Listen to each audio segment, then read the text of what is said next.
You are listening to me talking to myself. Welcome to the podcast where I share useful tools to create more space, more freedom, inner peace, connection, and life on purpose.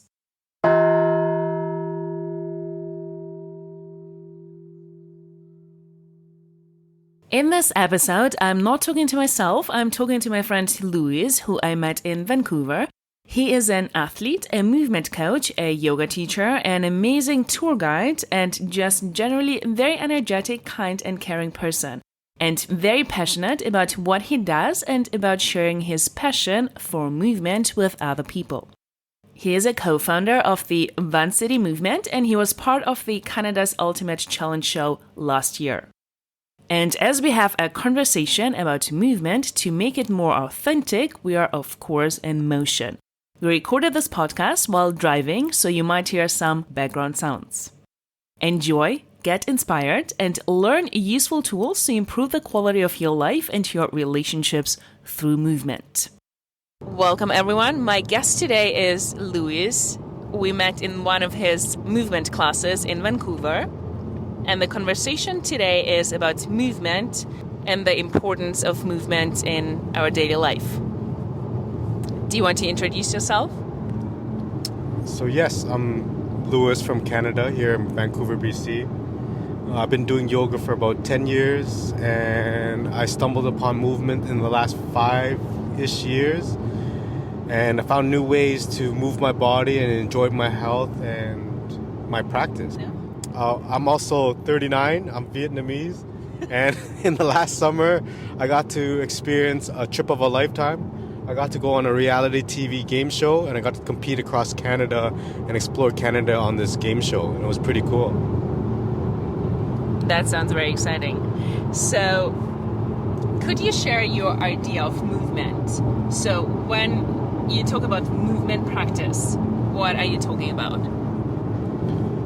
Yeah, movement practice. Just finding different ways to move your body, whether it's playing on your hands, going upside down, or acrobatically, dynamically, in a cartwheel, or just finding different clever ways to use the body and the mechanics again. I always like to call the movement practice reverse engineering. Like going back to our childhood when rolling around the ground, playing on your hands, playing with your friends, playing games, whatever it is, using this body to move in different ways was the most intuitive and the most instinctive and the most primed. I see a lot of times, even in my own life, I get a little bit more stagnant, I get a little bit older, I make excuses, and I don't get to move and feel the same way I used to. So when I stumbled on a movement practice, I started to play on my hands more, I started playing my squats more, I started to play rolling around on the floor more. And some of my day-to-day stresses like injuries or tight back, tight hips, it started to go away just by sitting in squat, just by rolling on my back on the hard floor, and then maybe going up into a cartwheel on top of my hands. So a lot of my ailments in my body went away. So a movement practice was very addictive to me. It was very therapeutical. It just made me feel young and good. So I like to call it reverse engineering. Take some of that time back. So you started movement to heal some of your injuries primarily, or was it for a different reason? Well, if you're going to talk about the movement I'm kind of doing now with locomotion, with soft acrobatics, with contemporary, then no. I got into yoga 10 years ago. I was looking for new ways to better my health. I was out of shape. I was smoking cigarettes. I wasn't in a good place in my life at that time. And then I found yoga, and yoga allowed me to feel. And now I became a yoga teacher, ironically, because yoga has left that impression in my life. But my yoga has evolved over years. But the one thing I did learn about yoga was I learned to feel. And I realized, and the motto I use in my practice nowadays is when you start to feel, you can start to heal. And when you can start to heal and you can start to feel, you can start to love yourself again.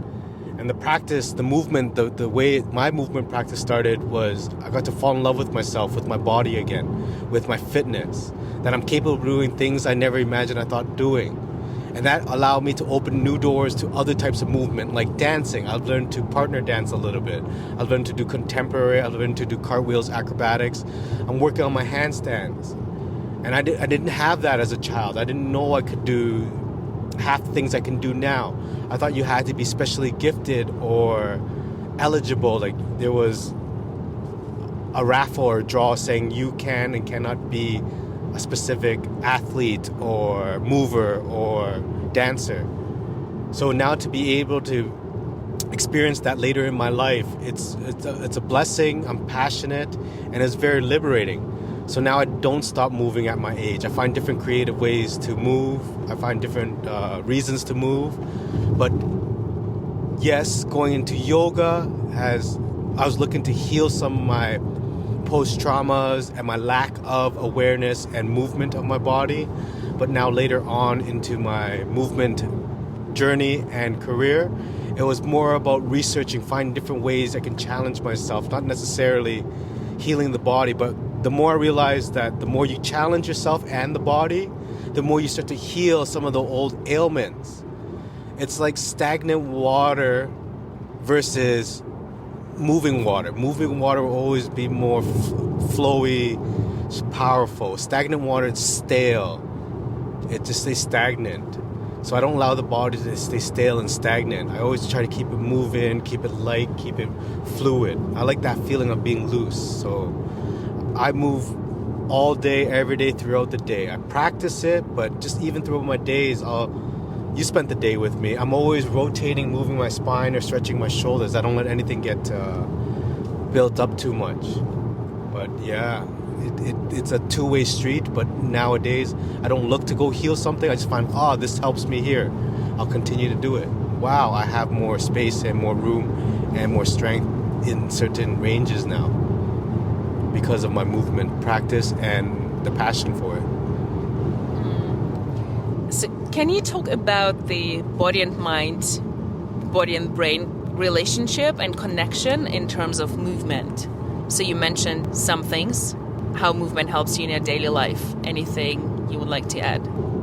Yeah, there's many things that you can suffer in life, and I'm going to go this route for a minute. There's many things you can suffer in life, but I believe the body shouldn't be one. You can't control what happens to you on the outside, like the noise, the people, the politics, the rules, the laws, whatever. But the one thing we do have control of, and we need to start to use it and appreciate it and start to build it, is the body. And I always like to say, the reason why we have control is because we can control the way we move, we can control the way we feel, and we can control the way we think. But sometimes we're just a little bit out of practice, that it doesn't feel like we're in control anymore. And that's when people start to suffer their body or suffer their mind, is when they start to lose control of the mind and the body. But truly, if I want to think about ice cream, I can think about ice cream. And if I want to move my body and do some exercise, I can move my body and do some exercise. If I'm tight here, I can stretch there, kind of deal. But sometimes we suffer the body, we suffer the mind, and we lose that disconnection that we think we can't, or that's just aging, or that's just life. Life just goes through this repetitive cycle. But me doing my movement practice, I realize it's a never-ending process. But the more I can liberate the physical body from all the tension and stress and tightness, I also realize that I can relieve a lot of the emotional side of it as well. The stress, the drama. I'm more relaxed. And that plays a role with your mind, body, and soul connection, because how your body feels will allow you and dictate how your personality would be, how fearful you'd be. Because now that I have a better, stronger body and I move well, I'm comfortable in my knees, my hips, my hands, my fingers, it has built confidence because I do more with my body in my life. Yoga movement opened new doors to rock climbing. I love to rock climb now. I'm hanging off the side of a mountain on 2 fingers. And because of movement and yoga, I can do the splits. So I don't have hip pain and back pain like most people who come to me for help. And I don't know that feeling. So it plays a role into my thought process and my personality. I'm more relaxed, I'm more confident, I'm more brave. And then just that connection of how I feel in my body is kind of how I'm going to feel that day. So I think there's a broad connection, and there's more details to mind and body connection. But I realized that it's a relationship, it's a dance. To feed the mind is to feed the body, but to feed the body is to feed the mind. Meaning I can't just do the physical movement stuff. I also have to continue to learn to stimulate the mind by learning new things and challenging the brain, because how we learn anything is how we learn everything. But I always find that there's more to take when you're learning something new and in the beginning, because a lot of your work goes into a lot of results. As when you're deeper into your movement practice or into your philosophy practice of life, the more work you do, the less results you get, because you're fine detailing and tuning. So in my movement practice, I'm always trying to go to new classes, to learn new things. Not just to challenge the body, but to challenge the mind. Can I do this? Why does it make me feel the way I feel? But when I put some more time and energy into it, how does my mind feel? How do I feel liberated? And I enjoy that mind and body connection. So what is the relationship between movement and emotions? So the relationship between movement of emotions and movement of the physical body. That's a tough one. I mean, they say we hold our emotions and tension in our body. So I find when you're the most free in your movements, when you're doing your flows or doing your whatever it is in your life, it's definitely attached to your emotions. I find like the stiffer the person is in their body, the stiffer their emotions are. Like they hold back, they're more closed off. But you kind of notice when the people are the most free and liberated in their body, they're more gentle and they're more soft. And it shows emotionally in their way they move their body, not just in a practice when you're flowing and you're doing your acrobatics or your favorite exercise, whether it's working out in the gym, going upside down in your handstands, or dancing and playing and flowing, but also your day-to-day life, how you walk through life, emotionally, how confident and comfortable you are. And that'll lead to your emotions too. When you're fragile, your emotions are quite fragile. And you see that in today's society. The people who suffer their body, their emotions are quite different because they're suffering their mind as well. And a lot of our emotions come from our five senses. And when your five senses are blocked, meaning your sense of your body, your sense of your mind, and you can't control your mind because you can't control your body, it plays a big role into your emotions. So you're a little bit more, whether you're more closed off because you're too tight, or when you're a little bit more fragile, you're a little bit more afraid of the world because you're afraid of hurting yourself. But then there's the vice versa side. When you start to put more effort and energy towards bettering your body, working on your emotions, what makes you sad, what ticks you off, what makes you cranky, what makes you happy, what makes you joyful, what makes you ecstatic, then you start to realize it's not so random, but we have more control of it, our emotions and our body. But there's a level of practice and discipline. Maybe you have to work on the body before you can start to work on your emotions and your mind, or vice versa. Maybe work on your mind, get that right, then work on your body so you can work on your emotions. So that's the way I see it, and that's the relationship I have with my emotions. As I'm more free in my body, I find my emotions and the way I perceive life and people and compassion and empathy, it heals me more. I attach a lot of my emotions to my plants. As my plants grow, I feel like I'm growing because I have to give my plants a significant amount of time, energy, and love and care, because you got to plant them, you got to talk to them, you got to clean them, you got to wipe them off, you got to pick out the dirty leaves. Oh, by the way, I do enjoy plants and greenery. One of my newest favorite passions. So that's part of my emotions, and that's part of my practice with movement and life in general. I love it. Yeah, emotions are energy in motion, and sometimes they get stuck in our physical bodies. So the movement just gives us opportunity to let go of that stuck energy so we can show up more open, more receptive. So what is your favorite way to move your body? Currently, favorite way to move my body. So you and I, we went to Gaga, a static dance. And we started to move abstractly, dynamically, without control. Whatever just felt good, it felt good. And we were given a little bit of cues and just to rotate and move. But we kind of were all free-flowing. I realized that I do more free-flowing in my day-to-day life throughout my day because I hold a lot of trauma and injuries in my body. And I felt the best way I can settle with it is not to settle with it, but constantly move it. So throughout my movement practice, I try to move and find different ways to manipulate the spine, twist and turn. So it's always connective and active. I'm always touching base and touching in with myself and where am I tight and not tight. But outside of that kind of random movements with my spine, my shoulders, my hands, and trying to get the blood continue to flow all the time, it's kind of weird, but I do it a little bit discreet, so it's not awkward all the time. But I do move quite a bit. I don't really sit still. I don't really stand still. I'm always trying to feel out my hip. I'm always working on my ankles, my toes, my knees, if I can stretch it or take away some tension anywhere. I'm always doing it. And then I fall in love with a little bit of everything because I do movement. Movement is a wide vocabulary and many categories. So there's strength training. I do a lot of body weight training. I also rock climb.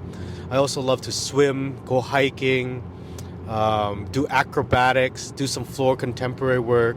And again, like I said from the beginning, I'm a yoga teacher, so I like to do stretches and I like to work on certain areas of my body where I just have to be creative and use everything in total. But it'll just depend on the day and the energy. A lot of the days I like feeling strong, so I'll do a lot of calisthenics, muscle ups. I try to work on handstands, so build my core. But then also again, I like to be free in my body, so I'll do a locomotion practice where I'm going onto the floor and then maybe going onto my hands for a split second in a cartwheel, or rolling over my shoulders, or waving my legs in the air like I'm breakdancing. And it's quite fun to move that way too. So I do a little bit of all that. But there's days I want to be challenged and not have to think how to move. So I'll go do rock climbing or I'll go for a hike. But right now, to sum it up, the ones that I do most is just, moving my body any chance I get. So if I feel a kink in my shoulders, I'll roll out my shoulders. If I feel a kink in my head, I'll roll my head and neck. I don't let anything sit and I don't let anything settle. Movement is medicine. So when you do a movement practice, what are you focusing on? Do you focus on the movement of your body parts? Do you focus on how it makes you feel? Or do you focus on how your feelings make you move? I guess you get all three, but at least for me as a practitioner of it, it's in that order. I do it for the skill. If you're talking about a movement practice for skill-based, like handstands, cartwheels, aerials, and like backwards flips and back flips and stuff like that, then yes, skill chasing in the beginning, seeing if I'm capable to learn it, and just loving the repetition and the practice and the progress build up towards to get to that ultimate goal. And I find it challenging. It's like a hike, right? You don't know when you get to the top until you get to the top, but you're on some sort of weird journey. It gives you the desire and the passion to do it every day. And then once you start to achieve it and you receive the benefits, it oozes out. Like learning how to do a handstand is a great skill to learn for anyone and everyone, because you don't realize how much work you have to put into it, but how much benefit it comes with. And I always tell my students, it's not always about the container, but what's inside the container that you can receive and why you're doing it. And that'll give you the reason why. Like to learn how to do a handstand, it'll teach you dedication, it'll teach you passion, because you have to be dedicated and passionate to be able to withstand a long practice and journey like that. It'll build your hand strength. It'll relieve a lot of your shoulder tension. It'll be able to give you the upper body strength you've always wanted. And just to be able to go upside down is just a great rewarding feeling itself. So through there, you'll get emotional. It'll be a feel practice. How does it make you feel? Because like you yourself, you're a handstand enthusiast and you're handstanding any chance you get. And then you realize one of those days where you're so busy and caught up with work, caught up with life, caught up with errands that you didn't get to do a handstand. And you're like, that day was missing something. I got to go on my hands at least once a day, or I don't feel like I did me today, and you miss it. So I like to play on my hands. I like to do my movement. And then now with certain movements that I'm good at, I feel a great bond and connection to it. And I got to go visit every so often because I know it's like a relationship. If you don't visit so often, it's not going to stick around for a long time.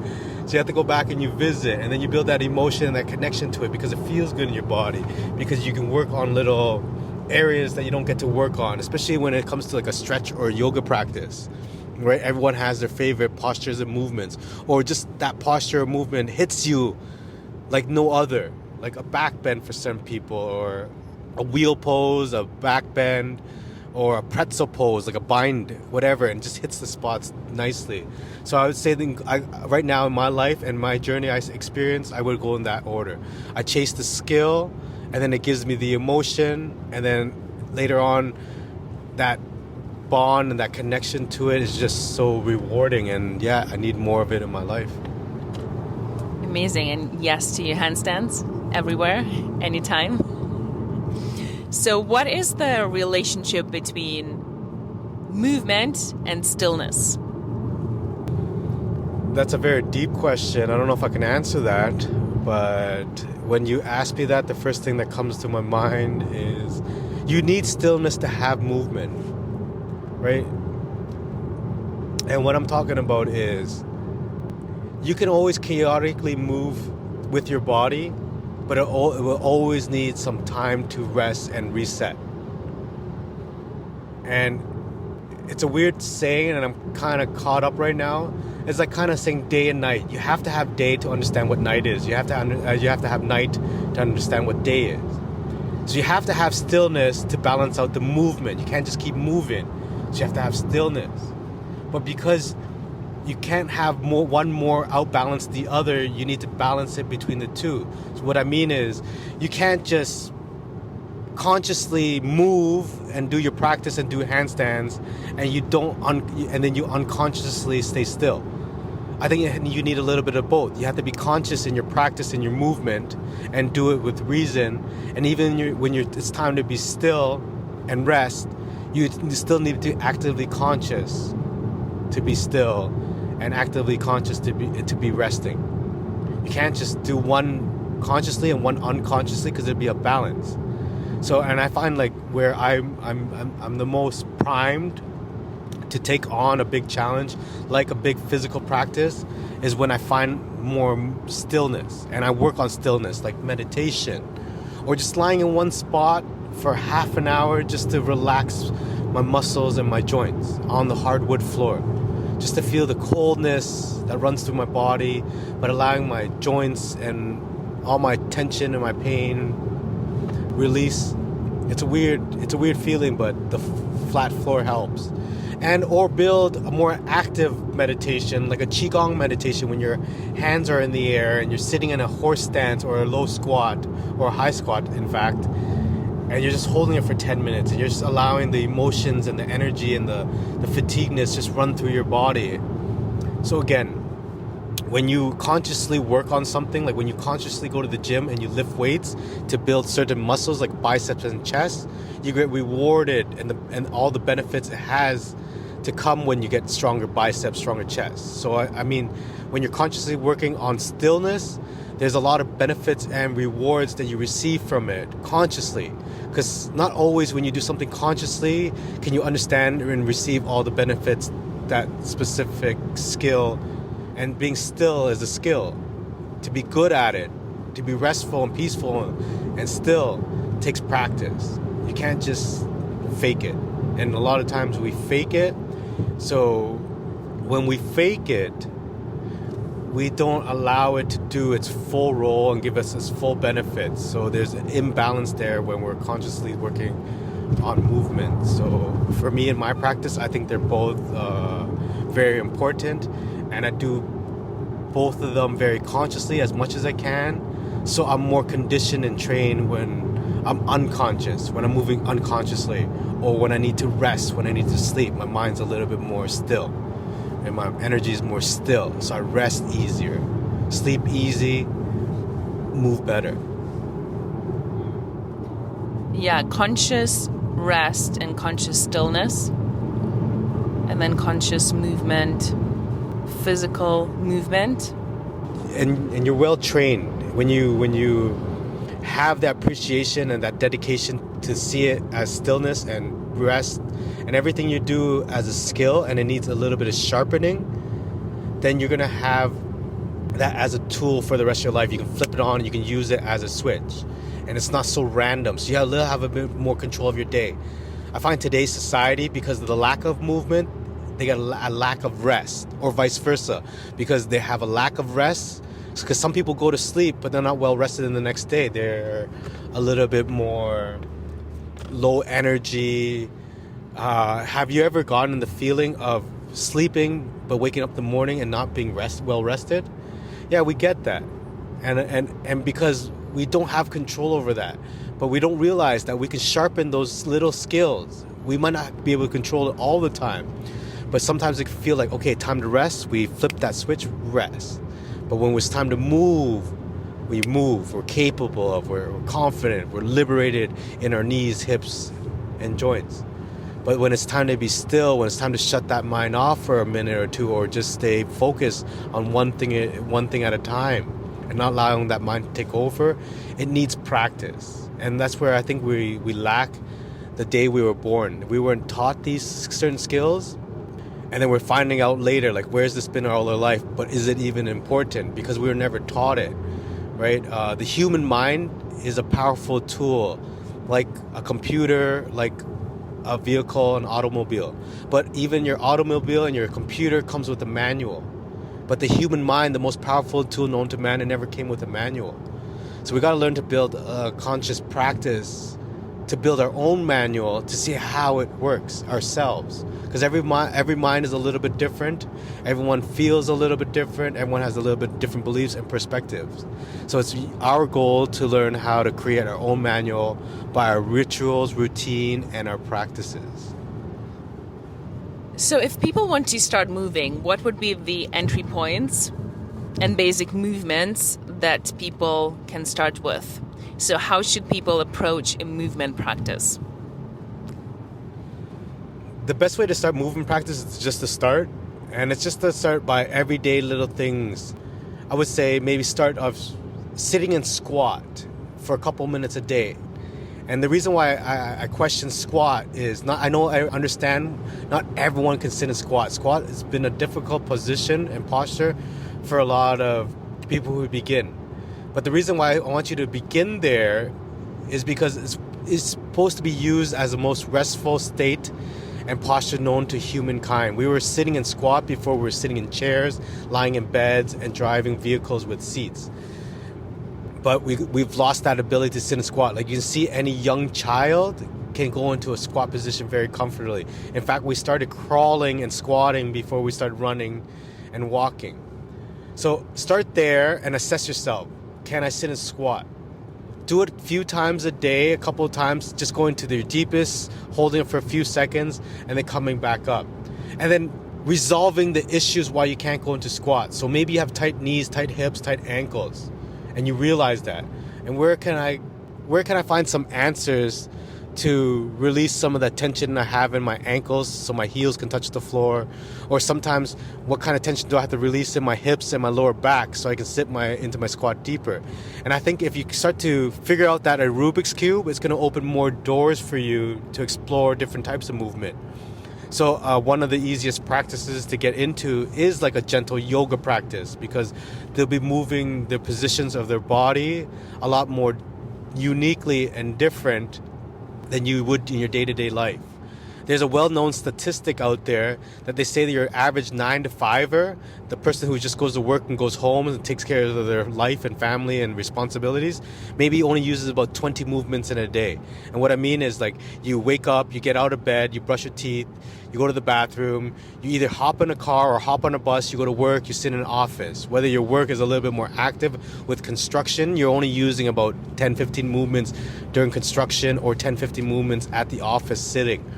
And then you go home, you do your errands, you walk forward, you may sit, you may eat, and then you go sleep, and you rinse, you cycle, you repeat. And your day-to-day becomes that same repetitive pattern. But when they say a baby and a contemporary dancer uses up to 2,000 movements, we start to realize we went from 2,000 movements to only 20 movements. And you wonder why you're dealing with so many ailments when we're in our body later on compared to as we were younger.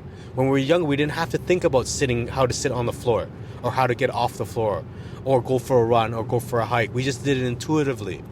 But along the ways now, if you ask any grown adult to do a few gentle tasks like, hey, can you sit on the floor and then stand up and then sit on the floor and then stand up? Can you go upside down in your hands? They'll have to think twice before they do those actions. Even the simplest action of sitting on the floor and then getting back up. I promise you, that's the most awkward feeling for the majority of the society out there. You get them to sit on the floor comfortably for a minute and get them to get off the floor comfortably and stand back up into an upward position. It's the most awkward thing possible. But again, like I said a little earlier, we're children of the floor. We started off at the floor. In fact, our parents threw us on the floor to learn how to deal with the floor. But along the way, we became adults, and then we got disconnected and attached to the floor. And then we started to create so many ailments in our body and our life. So I would just say the first thing to do with your movement practice is learn to squat and build a relationship on the floor. Learn how to sit comfortably on the floor, lie comfortably on the floor for 5-10 minutes, and then go do a yoga practice or go to a dance class where they have to use the floor more or low positions a little bit more. And actively get comfortable with the floor again. If you can learn how to get comfortably and low again, you'll never be scared of it. I work with a lot of tall, injured people and a lot of older people, and their worst nightmare is falling and not being able to get back up. But if you built a relationship with the floor in the beginning and right now, you'll never be afraid of the floor. And I promise you, it'll open new ways to move, to stand, to walk, to run. You'll lose all that sensitivity in your back, your spine, as long as you build a relationship with the floor. Now, when I do yoga, I don't need a mat underneath my knees. I don't hold on to tight back and tight tension in my back because I'm always rolling around in my movement practice on the floor. So start there. Build a relationship with the floor, learn how to squat. And if you can solve those two things in a short span of time, you solved half of the ailments and injuries and lack of possibilities in your body. So what does a movement practice begin with? Is it education? Is it just awareness that people live in a body, that they move? Just bringing attention to the fact that everything is in motion and how they move, how they use their face or facial expressions, how they use their breath. I would say the first steps of movement practice is, sit down with yourself and ask yourself, what's one new movement activity, whether it's cycling or whether it's yoga, whether it's acrobatics or dance. Ask yourself, how much time am I willing to dedicate into learning this? And I would say there's a rule of thumb for everything that we do. It's called 7, 21, and 90. If you do anything for 7 days, you start to build new habit. If you do anything for 21 days, you start to break old habit. And if you do anything for 90 days, it can become a lifestyle. So whatever it is that you're going to start in your life, you need that awareness, that awakeness, and that dedication. Okay, I want to learn yoga, but I can't just do one and get intimidated and never come back. Can I do this 7 times? And it's even better if you have enough time and willing to push yourself for 7 days in a row, because then you start to build a practice and you start to build a habit. Because everything you start to do, it needs a practice, it needs a habit, or you never maintain it. There's so many people who start something and they quit. And they quit way before they start to receive the benefits of a beautiful yoga practice, of a beautiful acrobatic practice, or salsa or dance practice, whatever it is that people enjoy. You got to be willing to ask yourself, I got to create good habit. So I need to do it for at least 7 days. Are you willing to sacrifice 7 days of your life just to know if you like it or not? Because I promise you, if you invest 7 days of your life into anything it is you do, and I mean 7 quality days of putting my full potential into learning dance, even though it's going to be hard in the beginning and you're not going to learn a lot. But if you dedicate 7 days straight of just trying to learn, I promise you after 7 days, you'll learn something. You might even learn to like it. So 7 days. Then you got to ask yourself, this thing I'm doing, am I willing to put 21 days? Because I promise you, if you put 21 days, you start to break old habits. You start to get less lazy. But you start to realize that it wasn't so hard after 21 days. And you can use the same model and blueprint and attach that to anything.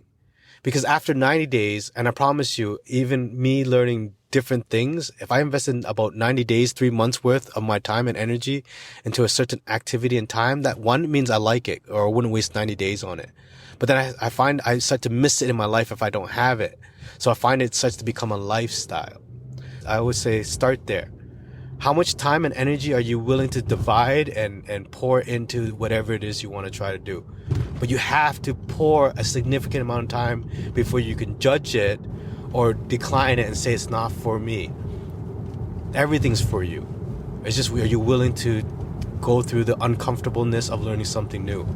But if you keep this thought pattern of 7, 21, 90, and again I'll repeat, 7 days to create new habit, 21 days to break old habit, and 90 days to create a new lifestyle, I promise you, everything you do in life, it just takes 90 days if you want to change your life. Yes, we need to practice what we need, not what we are actually already good at. And we need to look for discomfort a little bit more. And we need to be willing to fail at the execution of those new movements, like we did yesterday. And you showed me some new skills and some new movements, and it feels very uncomfortable to try out something new, but it is also very useful and very helpful. And it's exciting. It tingles all these new feelings that you forgot about. Even like for yourself in your yoga practice and your handstand practice, although you're very great at it, it stops to tickle those different senses as if you were a beginner and starting something fresh.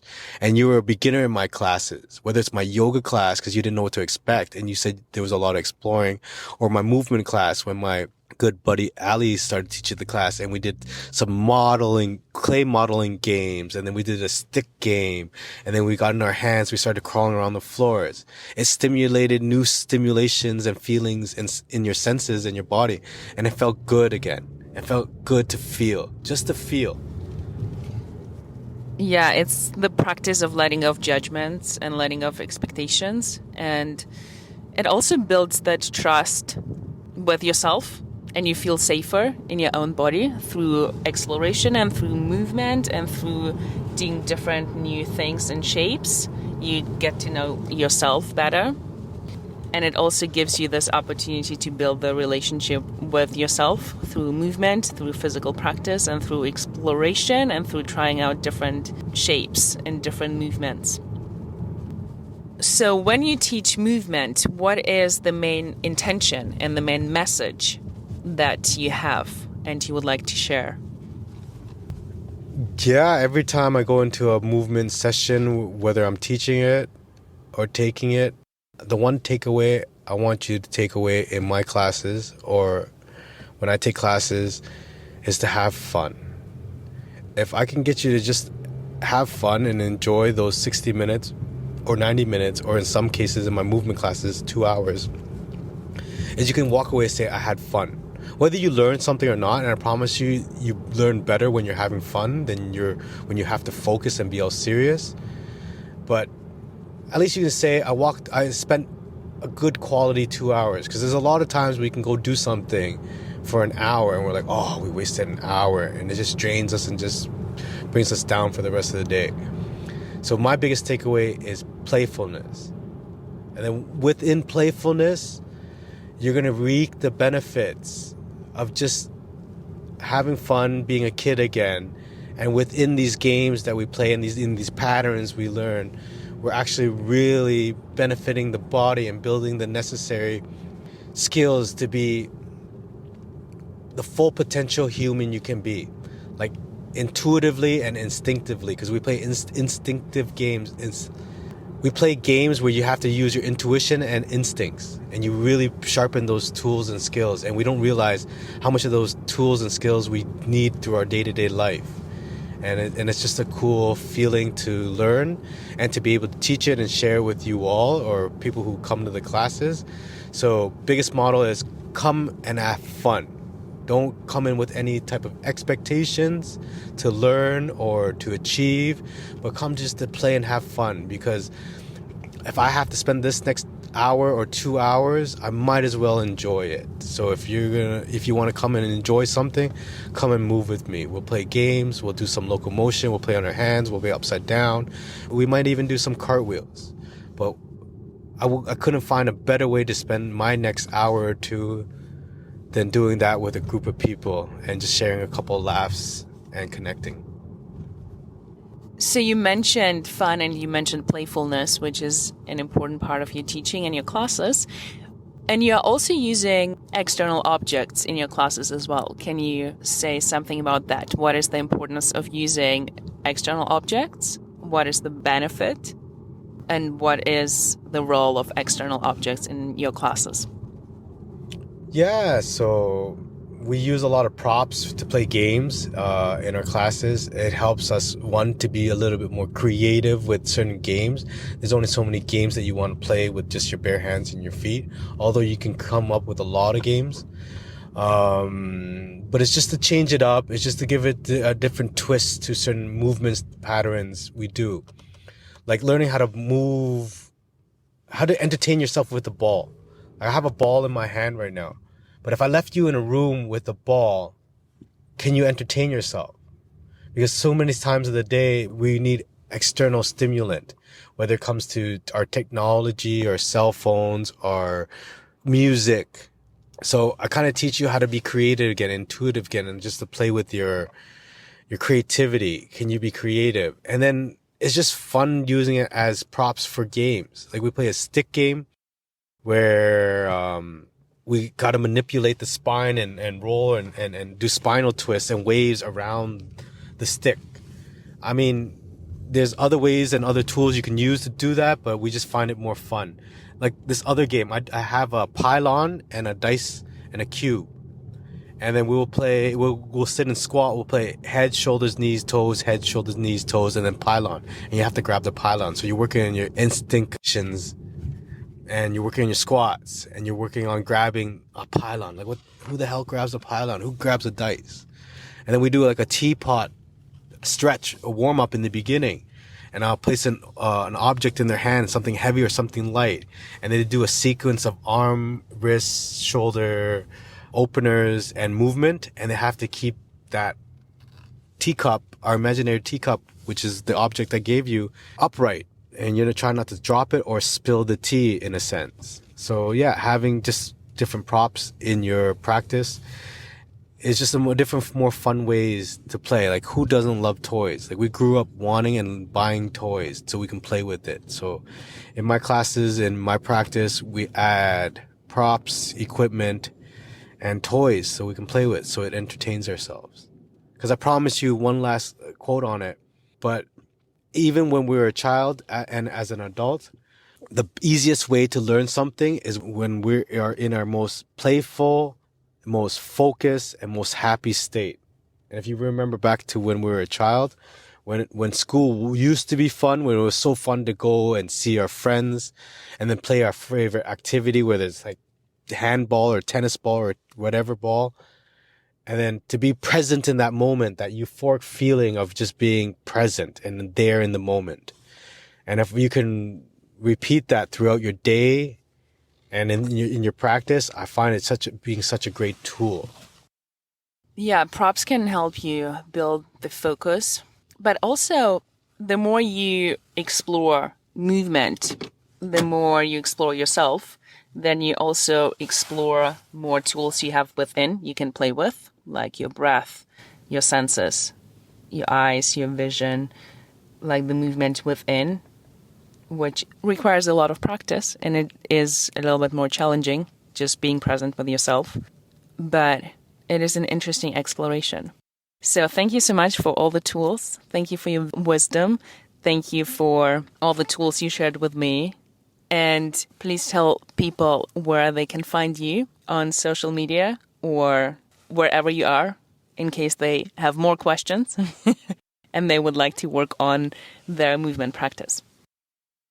Yeah, well, first off, thank you for letting me be a guest on your podcast. I thought this was a great experience, and you're a great interviewer, and it was very fun. What I'm trying to say, it was very fun. We had a long day. We got to go on a hike together. We got to learn about each other's lives a little bit. So now to be able to be a guest on this podcast, I felt very comfortable. You made me feel very comfortable, and I really enjoyed this podcast and the questions that you gave. And now to find me, you can find me on social media. I am Louis, Louis, moves on Instagram. So Louis, Louis dot period moves, moves. That's the best way you can reach out to me to find out more of what I do. My movement classes here out in Vancouver, British Columbia, Canada. And or reach out to join one of my classes or just to check out what I do, because I might be a cool person. I might not, but in my books, I'm pretty cool. Yeah, pretty cool. Okay, cool. Thank you. All the links to connect you will find in the show notes. Please let me know what your takeaways are and what changes you are committed to implement into your daily life. Talk to you soon.